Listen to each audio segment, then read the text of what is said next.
তো শুভ সকাল বন্ধুরা, কেমন আছো সবাই? আশা করছি সবাই অনেক ভালো আছে আর আমিও অনেক ভালো আছি। তো এদিকে সকাল সকাল মায়ের সাথে কথা বলতে বলতে এদিকে আমি রান্না করছিলাম। আর এই যে রান্না হচ্ছে পটল আলুর তরকারি, হচ্ছে আমাদের সকালের খাবার। আর হচ্ছে কি যে মা ওদিকে বলছিল যে হচ্ছে কি যে ঘরে খুব পিঁপড়ে হয়েছে, লাল পিঁপড়ে। যেহেতু অতিরিক্ত বৃষ্টির জন্য আমাদের ঘরের যে ডোয়াগুলো আছে ওগুলো নিচে, তো অতিরিক্ত পিঁপড়ে ঢুকছিল, ওর জন্য তোমার মা সে লিকুইড একটা ওষুধ এনেছে, সেগুলো চারিদিকে দিয়ে বেড়াচ্ছে। আর এদিকে আমি হচ্ছে কি যে তরকারিটাও বসিয়ে নিয়েছিলাম, এদিকে তরকারি করছিলাম যেহেতু সকালবেলা হচ্ছে ছেলে স্কুলে যাবে, আমরা খাবো। আমার মা বাড়ি থাকবে না, ওর জন্য আরও তাড়াতাড়ি রান্নাটা করে নিচ্ছিলাম, আবার দুপুরে রান্না করতে হবে। আর এদিকে দেখো হালকা হালকা বৃষ্টি পড়ছিল, তো সেটা আমি দেখাচ্ছিলাম। আর আমাদের ওই যে মা দেখো ওদিকে পিঁপড়ে মারতে ব্যস্ত। আর যে মা অনেকদিন পর আজকে বাড়ি আছে, মা প্রায় মাঠে কাজ করে, কিন্তু মা তো বাড়ি থাকতে পারে না, মা অনেকদিন পর আজকে বাড়ি আছে। আর ওই যে দিকে আমার ওই যে পোলা পানির দিকে ঘুরে ঘুরে বেড়াচ্ছে, আর মা এদিকে সারা দিক ওই লিকুইড ওষুধ দিয়ে বেড়াচ্ছে। দাম বলছে তুমি এই এত গন্ধ ওষুধ দিচ্ছ, আমার তরকারি মাকে সব গন্ধ। বলছে না না, অত আর কিছু হয় না। তো এদিকে তরকারিটা হচ্ছিল আর আমি এদিকে তাড়াতাড়ি করছিলাম, যেহেতু আবার ওকে নিয়ে স্কুলে যেতে হবে। আর ওই যে ওকে বারবার বলছি যে জামা প্যান্ট খোল, স্নান করাবো তাড়াতাড়ি নিয়ে, রান্না করতে করতে ছেলেগুলো কথাই শুনছে না। তারপর আমি এদিকে তোমাদেরকে দেখাচ্ছিলাম, মানে আমি যে মুখে দেখতে পাচ্ছ কত সলি বেরিয়েছে সেই সবগুলো। তারপরে গুছিয়ে গাছিয়ে নিয়ে ওকে নিয়ে চললাম হচ্ছে কি যে স্কুলে। আর ওকে না ভিডিওর সামনে আনলে না, ও ভিডিও করতে চায় না। আমি কেন বুঝতে পারি না, ক্যামেরা দেখলে ওর মাথা কাজ করে না। ওই মানে আগেই বলবো তুমি ক্যামেরা বন্ধ করো, আমি ভিডিওর মধ্যে নেবো না, কিন্তু এদিকে নিজে দেখো ফোন টোন দেখবে সব ঠিক আছে, কিন্তু ভিডিও করতে চাই না। আর আজকে যেহেতু সাইকেল নিয়ে যাইনি, প্রচুর মেঘ ছিল বলে ওর জন্য টোটো করেই গেছিলাম। সামনে হচ্ছে নেমে যাব, তো মনে হলো আমি বলছি যে এখানে নেমে যাবো, তো বলছে যে না এখানে নামতে হবে না। আর এদিকটা যে গেটটা খোলা দেখলে, এখানে না খুব সুন্দর মেলা হয়, এক সপ্তাহ ধরে মেলাটা হয়, খুব সুন্দর হয় মেলাটা। আর ওকে আমি বলছি চ আয়, আর ওই দেখেছো আবার ও সেই ভিডিওর সামনে কোনো মতেও আসবে না, ক্যামেরার সামনে কোনো মতে আসবে না। ওকে জোরে জোরে আমি হাত ধরে টান দিচ্ছি যে এদিকে একটু আয় ক্যামেরার সামনে, না আসবে না। তাও অনেকটা লুকিয়ে লুকিয়ে ওকে নিচ্ছিলাম আমি, কেননা ওই দেখেছে কীরকম মুখ চোখে কোনো মত আসবে না। আর এই যে এটা 12 নম্বর জাতীয় সড়ক, আমাদের কৃষ্ণনগর থেকে পুরো কলকাতা চলে যাবে এরা, মানে এই রাস্তাটা তোমাদের দেখাচ্ছি। আর এইখানে নেবে, ওর স্কুলটা অনেকটা হেঁটে হেঁটে ভিতরে যেতে হয়, তোমাদেরকে আগেও দেখিয়েছি যে এখানে তো স্কুলে যাই। আর এখন স্কুলের টাইম হয়ে গেছে, তো প্রচুর বাচ্চা যাবে এই যে সব সাইকেল করে। আমি সাইকেলটা নিয়ে আসিনি, কেন খুব কষ্ট হচ্ছিলো ওই বৃষ্টির মধ্যে সাইকেল নিয়ে আসতে। আর এই যে আগে আগে যাচ্ছিলো, আজকেও বাড়ির থেকে টিফিন বানিয়ে দিইনি, টিফিন কিনতে হবে সেই জন্য। তো আমি ওকে বলছিলাম কি নিবি টিফিনে, তো বলছিল ডোনার নেবে। তো আজকে আর ওনাকে টাকা দেবো না, কারণ টাকা একটু শর্ট আছে, তো ওর জন্য।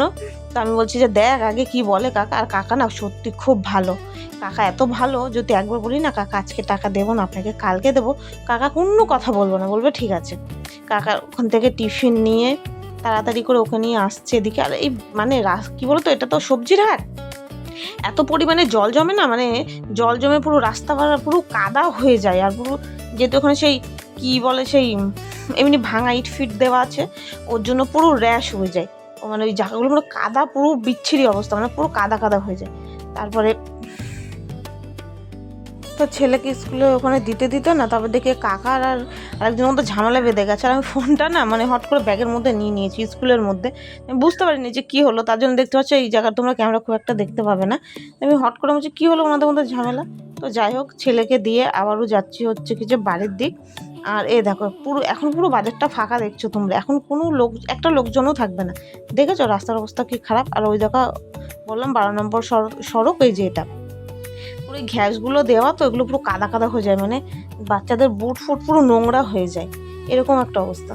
তো ছেলেকে দিয়ে এখন আমি যাবো বাজারের ভেতরে, মানে যেখানে আমাদের সবজি বাজার আছে, ওটা একটা আড়ত, এটা হচ্ছে আড়ত, এখানে মাল বেচা কেনার আর এখন আমি চলে যাব হচ্ছে আড়তের দিকে, এই আমাদের মানে আড়তের দিকে না, বাজারের মধ্যে হচ্ছে একটু বাজার নেবো। মানে মা বলছিল একটু মাংস নেওয়ার কথা বাড়িতে, আজকে যেহেতু মা আছে না ওর জন্য। ওর দিকের রাস্তার থেকে এদিকের রাস্তাটা পুরো আরও মানে অবস্থা খারাপ, দেখতেই পাচ্ছ তোমরা কতটুকু মানুষের যদি পাটা পিছলাই পুরো ভেঙে চুরে একসাকার হয়ে যাবে।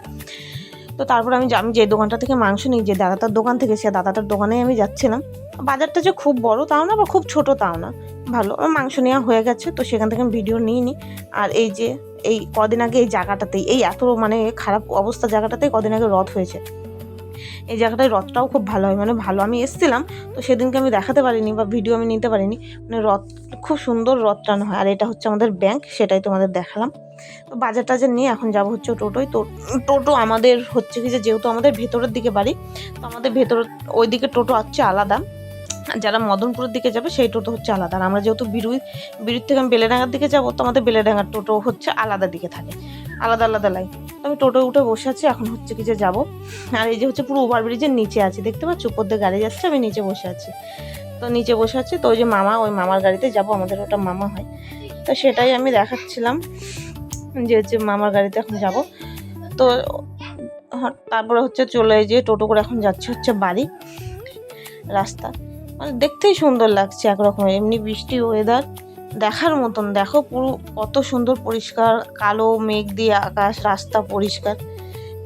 আমার তো রেগুলারই দিনগুলো 2 থেকে মানে দিন আমি 8 বার যাওয়া আসা করি। মানে ছেলেকে স্কুলে দিয়ে আসি, বাড়ি আসি, আবার আনতে যাই, আবার বাড়ি আসি, আবার ধরো পড়তে দিয়ে আসতে যাই, আবারও বাড়ি আসি। পড়তে যাওয়ার সময় একবার আমি ওখানে ওকে বসে পড়িয়ে তারপরে নিয়ে বাড়ি আসি, তখন আর বাড়ি আসি না। কেন, যেহেতু বিকেলের দিকে কোনো কাজকাম থাকে না বাড়িতে, ওর জন্য থাকে না। যেহেতু মা বাড়ি থাকে, ওর জন্য বিকেলটা পড়িয়ে নিয়ে তারপরে 6 বার হয়, তাহলে 8 বার হয় না। আর এই যে গোপাল মন্দির, হ্যাঁ, ওখানে রং খেলতে যাওয়া হয়। তারপরে এই যে কথা বলতে বলতে চলে আসলাম হচ্ছে কি যে বাড়িতে যাওয়ার আগে এই দেখো, এটা হচ্ছে আমাদের মধ্যে এখানে অষ্টম প্রহর হয়, আমাদের অনেক বড় করে অষ্টম প্রহর হয়। মানে আমাদের পাড়ার পুরো একটা বড় মানে একটা অষ্টম প্রহর সেটা এখানে হয়। এটা হচ্ছে রাধাকৃষ্ণের আমাদের মন্দির। আর ওই দেখো মা বাড়িতে আছে, মা সব কাজ বাজ করে রেখেছে আজকে। যেহেতু বাড়ি আছে, পা ব্যথা মায়ের, তাও মা বাড়িতে কাজ করছেন। আমি এই যে হাঁটতে তখন বাড়ির দিক যাচ্ছি। আর আমাদের বাড়িটা না পুরো বাঁশ গাছটার নিচে, বাঁশ গাছ আর তোমার বট গাছের নিচে। আমাদের ঘরের পিছনে যে ফাঁকা জায়গা হয়, ওখানে না খুব সুন্দর মেলা হয়। তো এসে দেখি মার সব কাজবাজ হয়ে গেছে, এবার রান্না করতে যাবো আমি। তো মা বলছি যে আমি সব কাজবাজ করে দিয়েছি, তুই শুধু রান্নাটা কর। এই যে ঘরটা সব মুছে দিয়েছে। আমাদের ঘরের কালো জিনিসটা দেখছো তো, এটা তিরপল পাতা। হ্যাঁ, এটা না কোনো অন্য কিছু না, মানে তিরপল। তো যাই হোক, এই যে স্নান ধান করে এখন রেডি হয়ে গেছি, এবার যাব হচ্ছে রান্না করতে। তো তোমরা আমার এই ভিডিওটা কেমন লাগলো তোমরা সবাই অবশ্যই জানাবে, হ্যাঁ, কমেন্টে। আমি দেখাচ্ছিলাম এই যে মুখে দেখো কত সলি হয়েছে, ওটাই। তো আমি খুব একটা যে ভালো ভিডিও বানাতে পারি বা করতে পারি সেরকম না, যতটুকু পারি ততটুকুই করছি। তো সবার যদি আমার ভিডিও যদি ভালো লাগে অবশ্যই একটুখানি কমেন্ট করো, হ্যাঁ। তো আজকের জন্য সবাইকে টাটা, সবাই ভালো থেকো, হ্যাঁ।